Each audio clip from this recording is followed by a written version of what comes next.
Subscribe करें हमारे YouTube channel साधना gold को और पाएं वीडियो सबसे पहले। और हाँ, बेल आइकन दबाना ना भूलें। एक ज्योतिष शास्त्र के विद्वान थे, बहुत अच्छे विद्वान थे।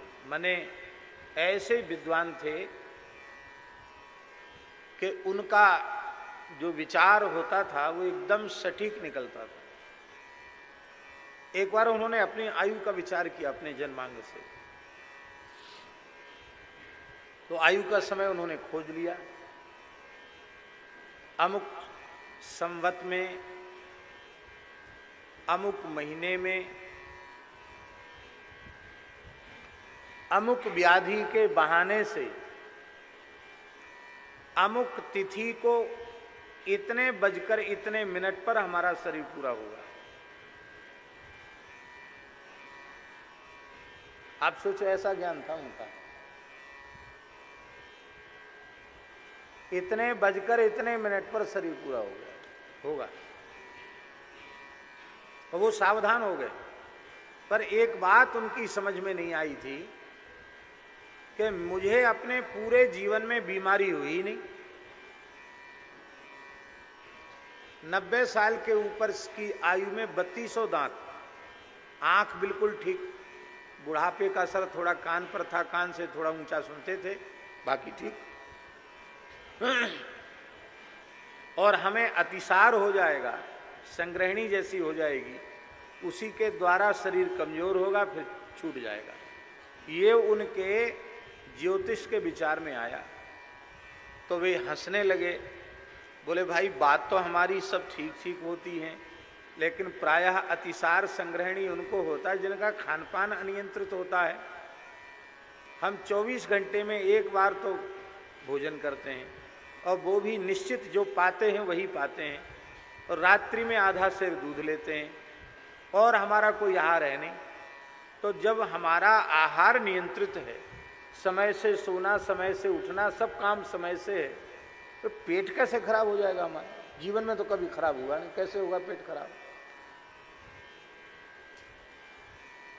वो कहते थे, ये बात समझ में नहीं आई कि उदर संबंधी व्याधि से, अतिसार से और शरीर पूरा होगा। उनके एक बचपन के मित्र थे, वो भी ब्राह्मण देवता थे, अच्छे विद्वान थे। उन्होंने कहा कि पंडित जी, बहुत लंबा समय हो गया, कभी किसी समय में हम लोग साथ साथ बैठ के पाते थे, तो मेरे घर आपका न्योता है और आपको हमारे यहाँ भोजन करना है। बोले हम बहुत समय हो गया, हम कहीं भोजन करने जाते नहीं हैं।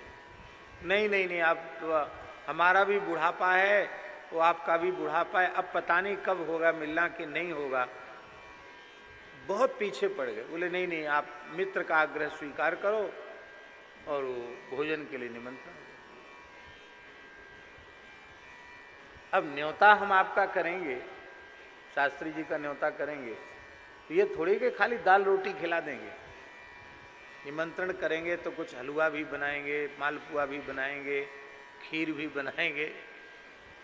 तो उन्होंने, विचारों ने बड़े भाव से कुछ व्यंजन बनाए और प्रेम पूर्वक जिमाए, और उसको जीमने के बाद वो आए, उनकी तबीयत बिगड़ गई।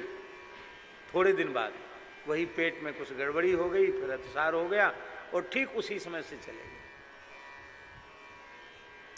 आप कहेंगे कि ये आपको सुनाने का क्या प्रयोजन है? हम इसलिए सुना रहे हैं कि जो इतने सावधान थे, पर शरीर का जो निमित्त, क्या उनके मित्र ने इसलिए उनको निमंत्रित किया था कि वो बीमार हो जाएं और पधार जाएं? इसलिए तो नहीं किया था। उन्होंने तो प्रेम से निमंत्रित किया, लेकिन शरीर के छूटने का जो विधान पूर्व निश्चित था, उसी विधान से शरीर ने अपनी यात्रा पूरी कर ली। तो शरीर कहते उसको हैं जो रोग आदि के द्वारा जीर्ण शीर्ण हो, उसको शरीर कहते हैं। अज्ञान क्या है और ज्ञान क्या है?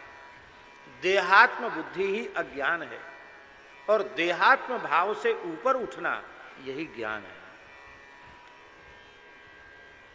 शरीर को मैं और शरीर से संबद्ध संसार को मेरा मानकर हम बैठे हैं, इसी का नाम अविद्या है, इसी का नाम अज्ञान है।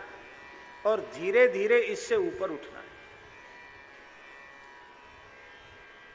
सहसा तो नहीं हो पाएगा, धीरे धीरे उठा जाएगा। चिंतन करते करते, साधन करते करते, विचार करते करते, और इस प्रकार की अवस्था हो जाएगी, कोई संदेह नहीं।